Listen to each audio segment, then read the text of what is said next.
Joyeuse Pâques à chacun d'entre vous. Joyeuse Pâques à chacun d'entre vous. Christ est mort et ressuscité. Amen.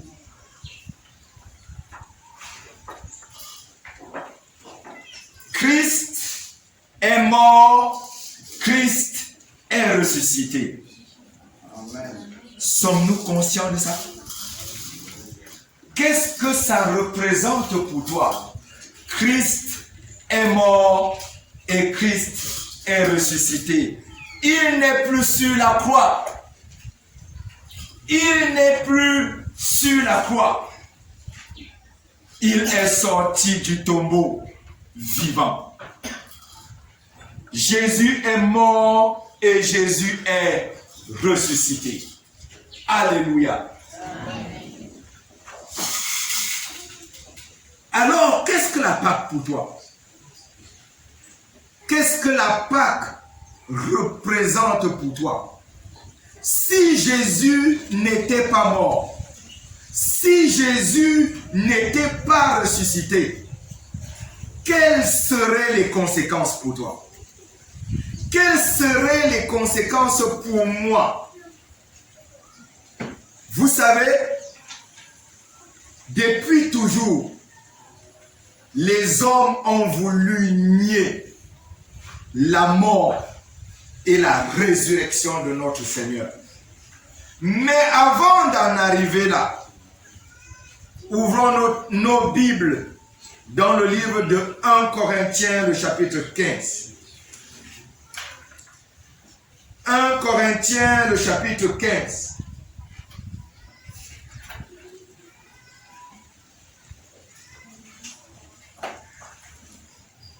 Nous lirons du verset 12 jusqu'au verset 20. 1 Corinthiens, le chapitre 15. Nous allons lire les versets 12 au verset 20. Lisons-le ensemble. Or, si l'on prêche que Christ est ressuscité des morts, pourquoi quelques-uns parmi vous disent qu'il n'y a point de résurrection des morts? S'il n'y a point de résurrection des morts, Christ non plus n'est pas ressuscité.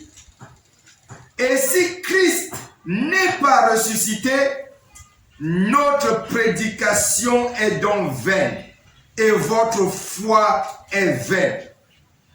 Si il se trouve même que nous sommes de faux témoins à l'égard de Dieu, puisque nous avons témoigné contre Dieu qu'il a ressuscité Christ, tandis qu'il ne l'aurait pas ressuscité, si les morts ne ressuscitent point. Car si les morts ne ressuscitent point, Christ non plus n'est pas ressuscité. Et si Christ n'est pas ressuscité, votre foi est vaine. Vous êtes encore dans vos péchés. Et par conséquent aussi, ceux qui sont morts en Christ sont perdus. Si c'est dans cette vie seulement que nous espérons en Christ, nous sommes les plus malheureux de tous les hommes. Mais maintenant, Christ est ressuscité des morts. Il est les prémices de ceux qui sont morts. Amen. Christ est mort et ressuscité. Et comme je l'ai dit tout à l'heure, beaucoup, depuis toujours, ont voulu nier la mort et la résurrection de Christ. Cela ne dépend pas d'aujourd'hui. Déjà même au temps de Jésus. Et c'est la Bible qui va nous le montrer. Lisons un peu dans l'évangile de Marc. L'évangile de Marc. le chapitre 12. Nous allons parcourir la Bible aujourd'hui. L'évangile de Marc, le chapitre 12.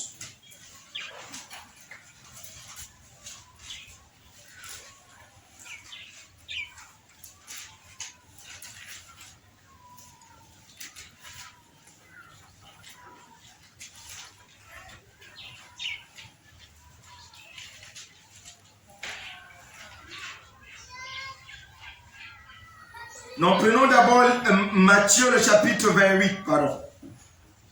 Le verset 11 au verset 15. Je vais me retrouver par rapport à l'évangile de Marc.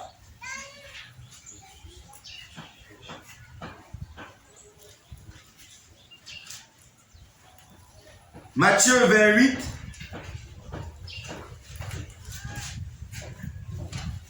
Le verset 11 au verset 15.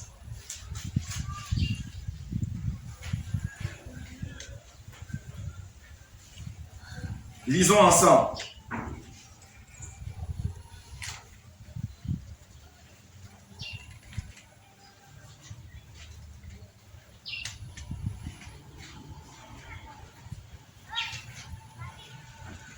Pendant qu'elle était en chemin, quelques hommes de la garde entrèrent dans la ville et annonçaient aux principaux sacrificateurs tout ce qui était arrivé. Ceux-ci, après s'être assemblés avec les anciens et avoir tenu conseil, donnèrent aux soldats une forte somme d'argent en disant: dites, ces disciples sont venus de nuit le dérober pendant que nous dormions. Et si le gouverneur l'apprend, nous l'apaiserons et nous vous tirerons de peine. Les soldats prirent l'argent et suivirent les instructions qui leur furent données. Et ce bruit s'est répandu parmi les Juifs jusqu'à ce jour. Jésus est ressuscité. Les soldats sont témoins de ça. Ils vont et ils le disent aux sacrificateurs. Les sacrificateurs sont donc au courant. Mais qu'est-ce qu'ils font? Ils veulent étouffer la résurrection de Jésus. Ils veulent rendre la résurrection de Jésus sans valeur. Et pour cela, que font-ils? Ils sont même prêts à corrompre. Ils sont prêts à acheter. Pour que quoi? Pour qu'on ne sache pas que Jésus est ressuscité. Dans l'évangile de Marc, dont je vous disais tout à l'heure, les gens ont également voulu nier la résurrection, donnant l'impression que cela ne peut avoir de sens. Dans l'évangile de Marc, je me suis retrouvé, le chapitre 12, le verset 18. On dit que les Sadducéens, qui disent qu'il n'y a point de résurrection, vinrent auprès de Jésus et lui posèrent cette question. Mais voici ce que Moïse nous prescrit. Si le frère de quelqu'un meurt et laisse une femme sans avoir d'enfant, son frère épousera sa veuve et suscitera une épouse à son frère. Nous voyons ici que quoi? Les Sadducéens étaient des personnes, mais qui, dans leur manière de comprendre, niaient la résurrection. Je ne veux pas entrer dans tout le texte, mais ils niaient la résurrection. Mais il a fallu que Jésus leur donne de comprendre que c'était des personnes qui comprenaient mal les Écritures. Si vous lisez jusqu'à la fin, Jésus a donné une réponse claire à ces personnes en ce qui concerne la résurrection. Si il n'y avait pas de résurrection de mort, si cela n'était pas possible, si Christ n'était pas ressuscité, quelles en seraient les conséquences pour toi et pour moi? Revenons dans notre texte de 1 Corinthiens 15 que nous venons de lire tout à l'heure pour en voir les conséquences.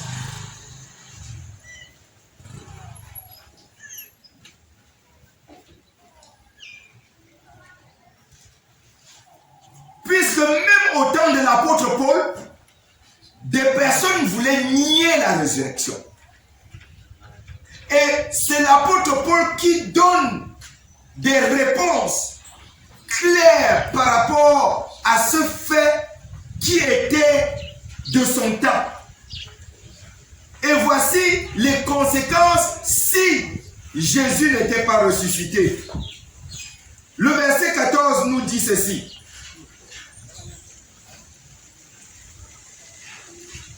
Si Christ n'est pas ressuscité, notre prédication est vaine et votre foi est vaine. Première conséquence, si Jésus-Christ n'est pas ressuscité, la prédication des apôtres était vaine. Leur foi également était vaine. Quelle était leur prédication? Quelle était la prédication des apôtres? Puisque les apôtres ont passé leur temps à prêcher. Si vous allez dans les premiers versets de 1 Corinthiens, le chapitre 15, vous verrez en quoi consiste cette prédication. Le chapitre 1 le verset 1 du chapitre 15 dit ceci. Je vous rappelle, frères, l'évangile que je vous ai annoncé, que vous avez reçu, dans lequel vous persévérez et dans lequel vous êtes sauvés, si vous le retenez dans les termes où je vous l'ai annoncé, autrement, vous aurez cru en vain. Voilà donc cette prédication. Je vous ai enseigné avant tout, comme je l'ai aussi reçu, que Christ est mort pour nos péchés. Selon les Écritures, il a été enseveli et il est ressuscité le troisième jour selon les Écritures. Voilà cette prédication-là. Christ est mort. Et il est mort pourquoi? À cause de tes transgressions, à cause de mes transgressions et à cause de nos transgressions. Est-ce que tu as transgressé un jour? Est-ce que tu as transgressé la loi de Dieu un jour? Si tu as transgressé la loi de Dieu un jour et que Christ n'est pas mort et que Christ n'est pas ressuscité, il n'y a pas de possibilité de salut pour toi. Il n'y a pas de possibilité d'être sauvé pour toi. Il n'y a pas de possibilité d'être sauvé pour moi. Nos bonnes œuvres peuvent-ils nous sauver? Rien. Parce que la parole de Dieu dit que celui qui obéit à toute la loi, mais pêche contre un seul commandement, devient coupable de tout. Et pourquoi Dieu nous a-t-il donné la loi? Dieu nous a donné la loi pas parce qu'il savait qu'on peut l'appliquer. Dieu nous a donné la loi pour que toute bouche soit fermée et que chacun de nous reconnaisse, Seigneur, je suis coupable. Et c'est ce que chacun de nous, quand la loi de Dieu vient à nous, nous disons quoi? Seigneur, je suis coupable. Seigneur, je ne peux pas me sauver. Alors, les apôtres que Jésus a choisis et leur a donné la prédication qui est venue jusqu'à nous, si Christ n'est pas mort et ressuscité, cette prédication ne sert absolument à rien. Toi et moi, nous sommes encore condamnés. Le fait pour nous de dire j'ai la foi serait une foi comment? Inutile. Une foi qui ne peut pas produire à long terme dans chacune de nos vies. Ça, c'est la première conséquence. Si Christ n'est pas mort et si Christ n'est pas ressuscité, si Christ n'est pas mort et si Christ n'est pas ressuscité, la deuxième conséquence, se trouve au verset 15. Qu'est-ce que le verset 15 nous dit? Il dit, il se trouve même que nous sommes les faux témoins à l'égard de Dieu. Si Christ n'est pas ressuscité, non seulement cette prédication est vaine, mais les apôtres seraient quoi? Des imposteurs. Les apôtres seraient des menteurs. Nous sommes dans un pays, non? Et il y a la justice, n'est-ce pas? Et quand il y a un problème, et on amène ce problème à la justice, parfois, qu'est-ce qu'on fait? On appelle les témoins. Qu'est-ce que les témoins sont censés faire? Généralement, on apporte la Bible. Qu'est-ce que le témoin fait? Le témoin met sa main sur la Bible et il jure. Et quand il a juré, il jure de dire quoi? La vérité. S'il savait que ce témoin ment, qu'est-ce que le juge peut lui faire? Est-ce qu'il y a des conséquences qui peuvent arriver dans sa vie si le témoin ment? Oui, si le témoin ment, il y a des conséquences terribles qui peuvent lui arriver. La première conséquence, c'est que le témoin là peut ne même plus rentrer chez lui. Parce qu'il peut directement lui-même aller en prison. Parce que je vais dire que la loi condamne le faux témoignage. Alors si Christ n'est pas mort et ressuscité, les apôtres sont des imposteurs et on doit les punir par rapport à ça. Ils doivent être punis à cause de leur témoignage qui ne serait pas vrai. Alors, ce serait la honte, n'est-ce pas? Si un cas arrive ainsi, ce serait la honte. La honte pour eux est une très grande déception pour nous. Pour ceux qui ont cru en eux, ce serait une très grande déception si Christ n'est pas mort et si Christ n'est pas ressuscité. Si Christ n'est pas mort et si Christ également n'est pas ressuscité, l'autre conséquence se retrouve au verset 17. Il dit, lisons ensemble. Et si Christ n'est pas ressuscité, votre foi est vaine. Vous êtes encore dans vos péchés. Si Christ n'est pas mort et si Christ n'est pas ressuscité, il revient sur cet argument-là. Votre foi est vaine. Et non seulement votre foi est vaine, mais encore, vous êtes encore où? Dans vos péchés. Est-ce que vous réalisez ça? Est-ce que vous réalisez ça? Imaginez la culpabilité que donne le péché. Si vous avez été comme moi, avant que je ne me convertisse au Seigneur, quand je pensais à mes péchés, j'étais tout malheureux. Je marchais en route, parfois je pouvais sourire, mais au-dedans de moi, mon cœur était triste. Mon cœur avait de la peine. La joie ne pouvait pas jaillir de mon visage parce que la culpabilité n'est pas ressuscitée. Alors chaque jour, je devrais marcher dans la peine. Chaque jour, je devrais marcher étant malheureux. Chaque jour, je devrais marcher en étant triste. Si Christ n'est pas mort et si Christ n'est pas ressuscité. Lisons un peu dans le livre de Hébreux. Hébreux, le chapitre 9, le verset 22. Et on lira également dans Romains 4, les versets 24 et le verset 25. Commençons d'abord par Hébreux.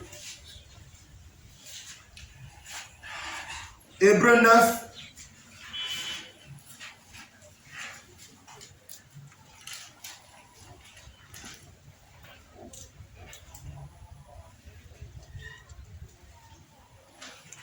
Hébreux 9, le verset 22 nous dit ceci. Et presque tout, d'après la loi, est purifié avec le sang. Et sans effusion de sang, il n'y a pas de pardon. Sans effusion de sang, il n'y a pas quoi? De pardon. Donc si Christ n'est pas mort, il n'y a pas la possibilité du pardon. Toi et moi, nous ne pouvons pas obtenir le pardon. Si Christ n'est pas mort, si Jésus n'est pas mort, il n'y a pas la possibilité du pardon pour toi. Il n'y a pas la possibilité du pardon pour moi. Si Christ n'est pas mort, lisons un peu dans le livre de Romains, le chapitre 4.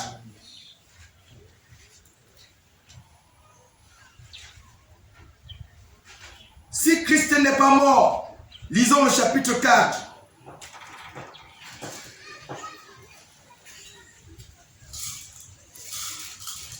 Le verset 24 et le verset 25.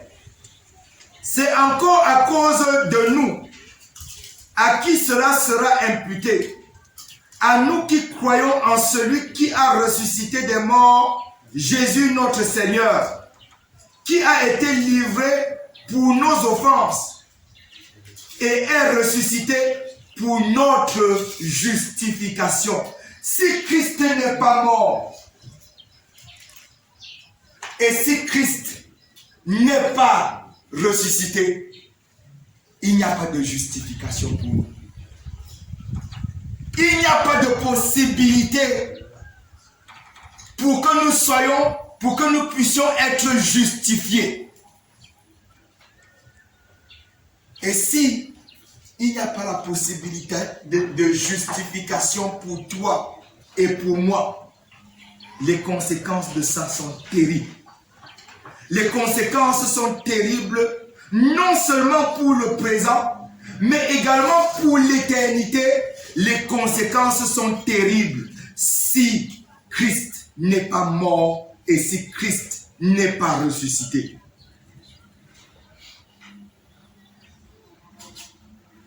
Une autre conséquence du fait que Christ, si Christ n'est pas mort et s'il n'est pas ressuscité pour nous,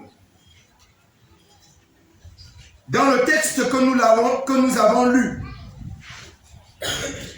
se trouve au verset 19.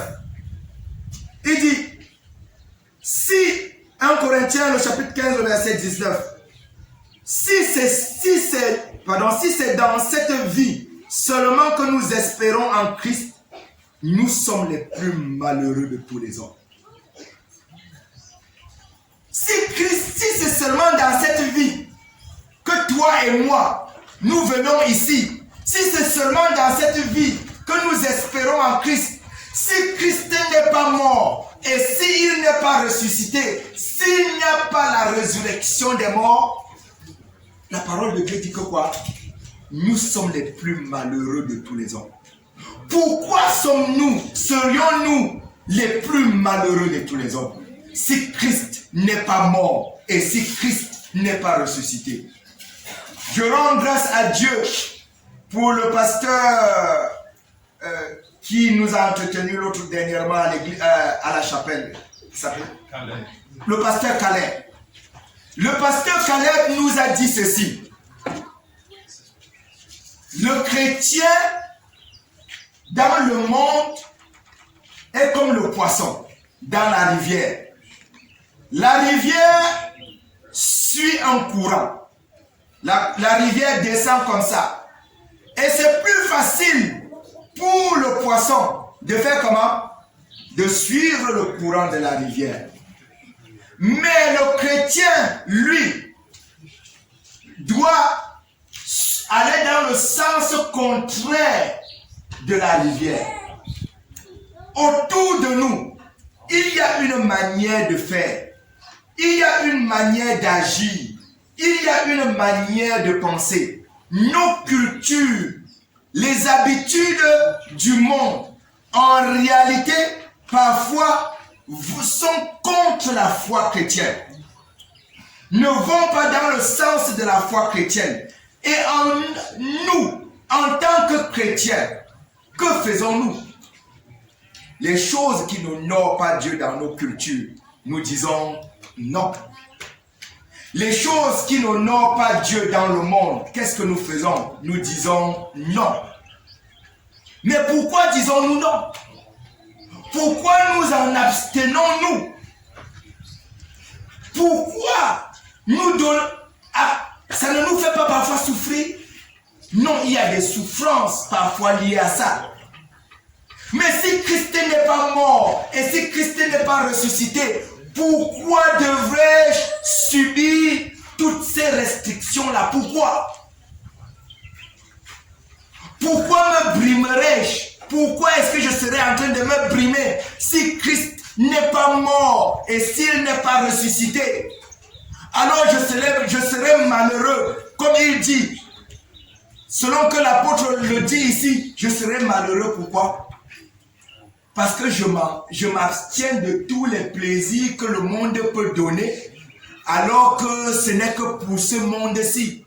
Si Christ n'est pas mort et s'il n'est pas ressuscité, mangeons et buvons parce que tout s'arrête après la mort. Livrons-nous à tous les plaisirs, livrons-nous à tout ce qui s'offre à nous. Parce que comme les gens du monde disent, on ne vit que quoi? C'est ce que les gens du monde disent. On ne vit qu'une fois.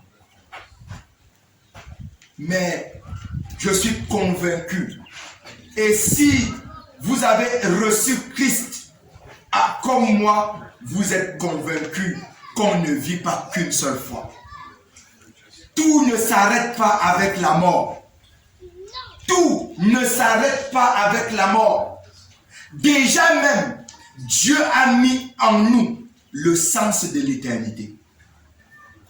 Dieu a mis en chacun de nous le sens de l'éternité. Et non seulement il a mis en nous le sens de l'éternité, Dieu lui-même dit que nous allons tous vivre éternellement. Tous les hommes vivront tous éternellement.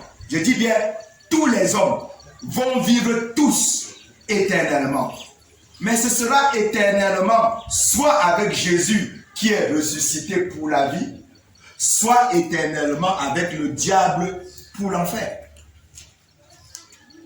Alors, si Christ n'est pas mort et s'il n'est pas ressuscité, il n'y a pas la possibilité de pardon pour moi. Il n'y a pas, mon espérance par rapport à l'éternité ne sert absolument à rien. Mais alléluia. Alléluia à notre Seigneur. Hosanna à notre Dieu. Parce que Jésus, il est mort et il est ressuscité. Et ce n'est pas un hasard. Ce n'est pas quelque chose qui est arrivé à l'improviste. Depuis toujours, le Seigneur l'a annoncé. Dès la Genèse même, le Seigneur a commencé à annoncer quoi? La mort et la résurrection de notre Seigneur. Après que Adam et Ève aient péché, quelle était la promesse à Adam? Le serpent te mordra le talon, mais toi, tu lui écraseras la tête. D'une certaine manière, le Seigneur était déjà en train d'annoncer la mort et la résurrection de notre Seigneur. Si vous lisez dans les Écritures, si vous lisez le psaume 22, vous verrez qu'il annonce la mort et la résurrection de notre Seigneur. Si vous lisez dans le livre de Ésaïe, le chapitre 53, vous verrez que la mort et la résurrection de notre Seigneur est annoncée à l'avance. Et durant tout son ministère, le Seigneur n'a pas caché sa mort et sa résurrection. Il l'a dit à ses disciples. Pierre, même à un certain moment, a dit quoi? Ça ne doit pas t'arriver. Mais Jésus lui a dit, arrière de moi, il faut que j'y aille. Parce que si je n'y vais pas, la rédemption ne peut pas venir. Et parce que sans effusion de sang, il n'y a pas de pardon de péché, Jésus est allé à la croix afin que toi et moi, nous puissions avoir le pardon de nos péchés. Il est ressuscité pour notre justification et il nous a donné un avenir meilleur. Ceux qui sont morts en Christ ont un avenir meilleur. Lisons un peu dans Apocalypse.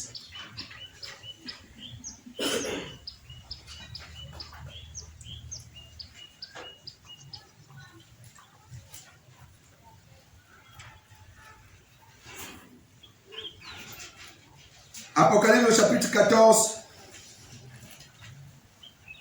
le verset 13. Il dit, et j'ai entendu du ciel une voix qui disait, écris, heureux dès à présent les morts qui meurent dans le Seigneur, lui dit l'Esprit, afin qu'ils se reposent de leurs travaux, car leurs œuvres les suivent. Non, tout ne s'arrête pas avec la mort. La résurrection, pour ceux qui sont morts, viendra récompenser ceux qui ont cru au Seigneur. Mamie, ma soeur bien-aimée, ça ne fait pas quelques années, ton père est mort, n'est-ce pas? Il y a quelques jours, je causais encore avec toi. Et qu'est-ce que je te disais? Je suis convaincu qu'au ciel, je vais voir ton père. Je suis convaincu que je le verrai au ciel. Je disais encore à papa Simon, qui était juste ici, au devant de nous. J'étais à l'hôpital avec lui, quand papa Simon est mort. Mais je suis convaincu qu'au ciel, je verrai papa Simon. Je le verrai. Parce que quoi? La mort et la résurrection de notre Seigneur, c'était leur croyance. C'est ce en quoi ils se sont reposés. Les hommes font tout pour renverser la mort et la résurrection de notre Seigneur. J'ai vu un film. Et le titre de ce film, c'était le Da Vinci Code. Et dans ce film, les gens montrent un religieux qui marchait dans la foi, en tout cas, entre guillemets, dans la foi. Et on est venu lui montrer que Jésus n'était pas mort et que Jésus n'était pas ressuscité. Et dans ce film, en fin de compte, ce religieux va se donner la mort. Parce que quoi? Il se rendait compte que c'est inutile. Cela ne sert absolument à rien. Tout ce qu'il a cru ne valait pas la peine. Mais moi, je lui répondrai au verset 20, comme l'apôtre Paul répond ici fermement. Mais maintenant, Christ est ressuscité. Il est. C'est un verbe d'état, le verbe être. Il est ressuscité. Et les preuves sont là. Je ne lirai pas peut-être toutes les preuves, mais je vous en donnerai quelques-unes. Peut-être qu'à la maison, vous les lirez. Quand Luc, celui qui a écrit l'évangile de Luc, c'était un homme intellectuel. Mais Luc, dans le chapitre 1, du verset 1, je crois, jusqu'au verset 7, écrit à quelqu'un qu'il appelle Théophile. Et il dit qu'il a fait les investigations. Il a cherché et il reporte exactement ce qui s'est passé. Mais le même Luc, et ça je nous demanderai de le lire, dans le livre des Actes des Apôtres. Actes des Apôtres, le chapitre 1.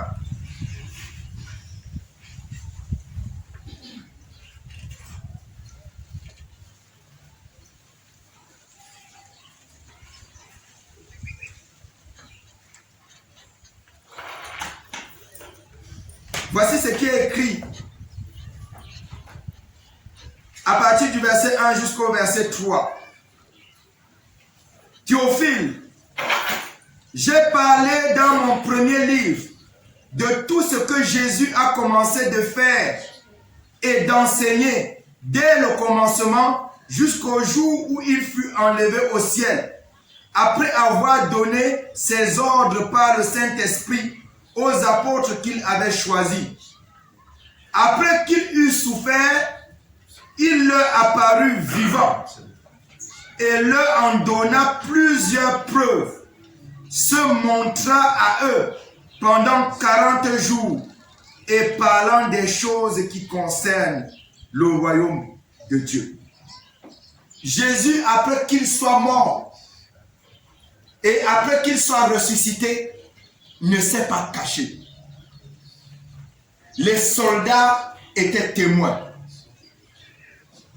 Mais Jésus lui-même est apparu à ses disciples et Luc a fait les investigations pour voir l'exactitude de cela.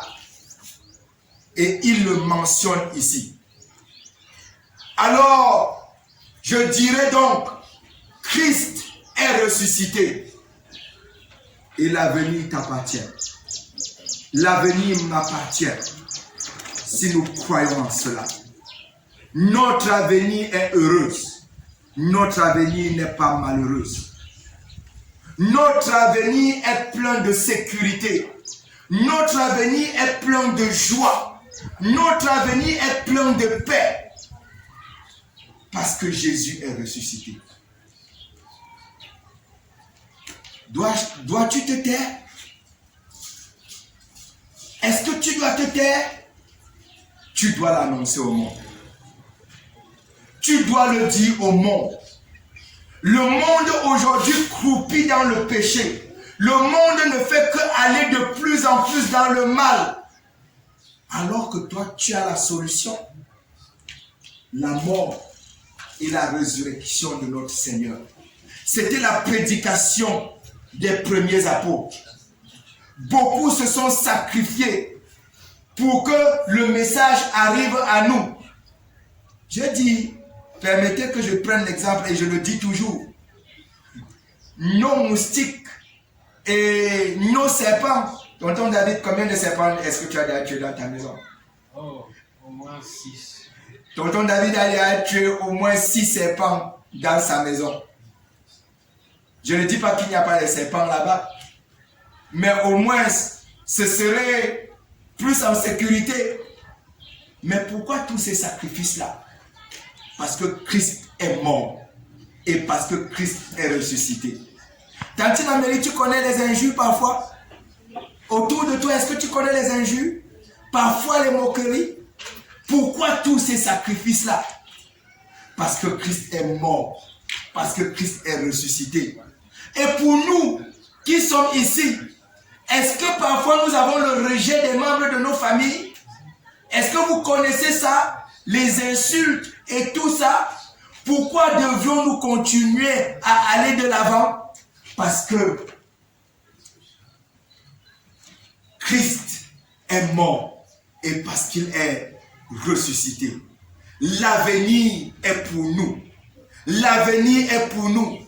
Alors ma soeur Maggie, tu n'as pas fait un mauvais choix. Tu n'as pas fait un mauvais choix, Maggie. Tu as fait le bon choix. Parce qu'au ciel, le Seigneur essuiera toutes les larmes de nos yeux. Parce qu'au ciel, le Seigneur nous guérira de toutes nos maladies. Parce qu'au ciel, il va nous consoler de tout ce que nous avons pu subir comme injustice des hommes. Et il nous donnera d'être heureux pour l'éternité. Alors je veux dire, Alléluia, Hosanna, Christ est ressuscité. Et je voudrais que tu le chantes. Avec moi, j'ai voulu que nous le chantions. Je vais nous faire chanter 2 cantiques si vous le permettez. Le 189.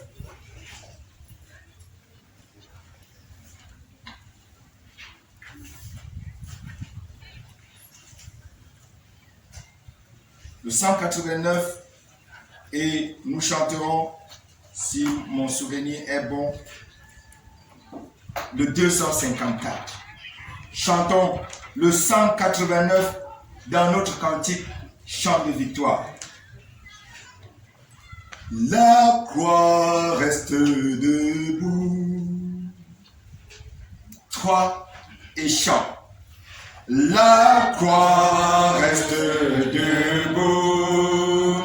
Alléluia, Alléluia, elle domine tout.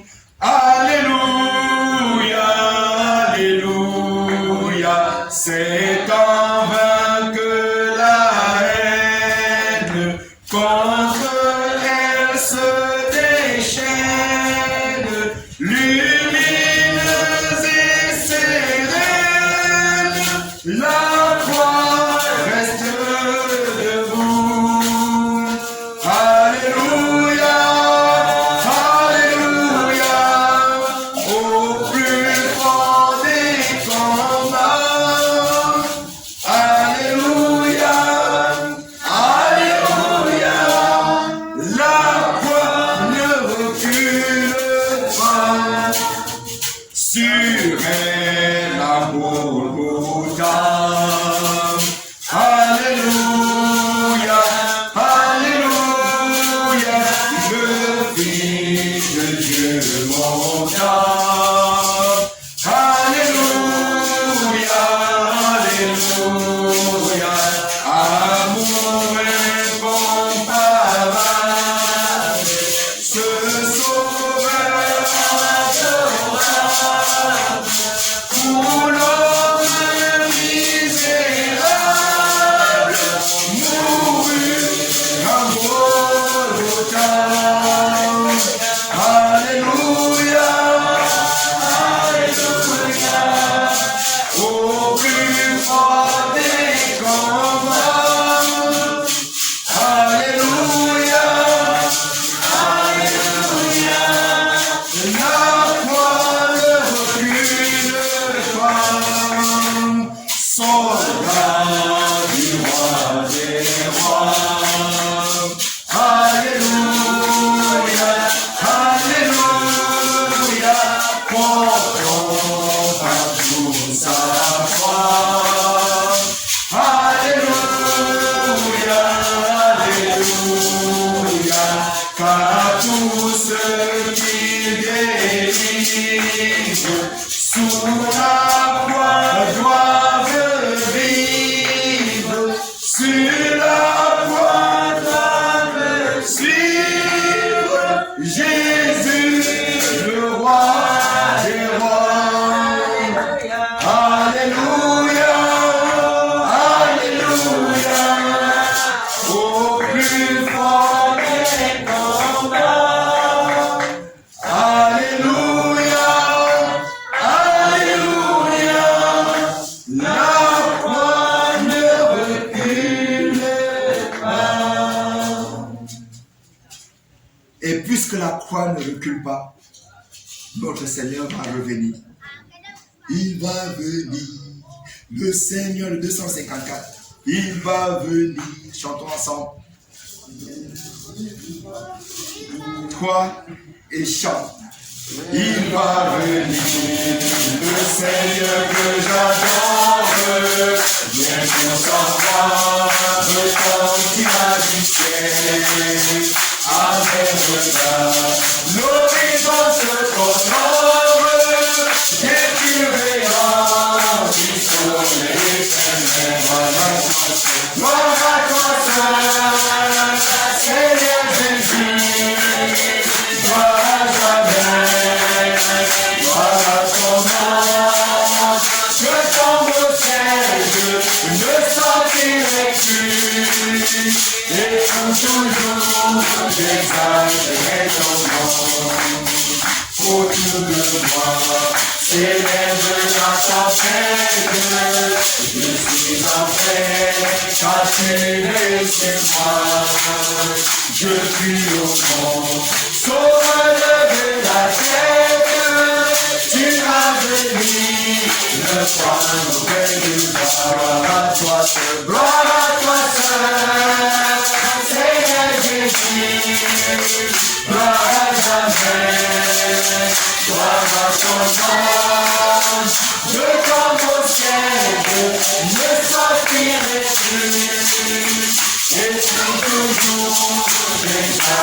et ton nom.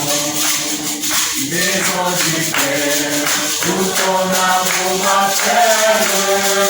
Simplicité, demeure les Jésus. Les multiples, une voie éternelle me sont ouvertes. À toi, mes multiples, gloire à toi seul, Seigneur Jésus, gloire à jamais, gloire à ton âme. Je crois mon Seigneur, je sortirai-tu, et pour toujours, j'établis ton nom. Bonheur illet, fable comme dans ta gloire, au général, je sais tu paraîtras. Jésus avait le prix de la victoire, règle-toi tout, tu me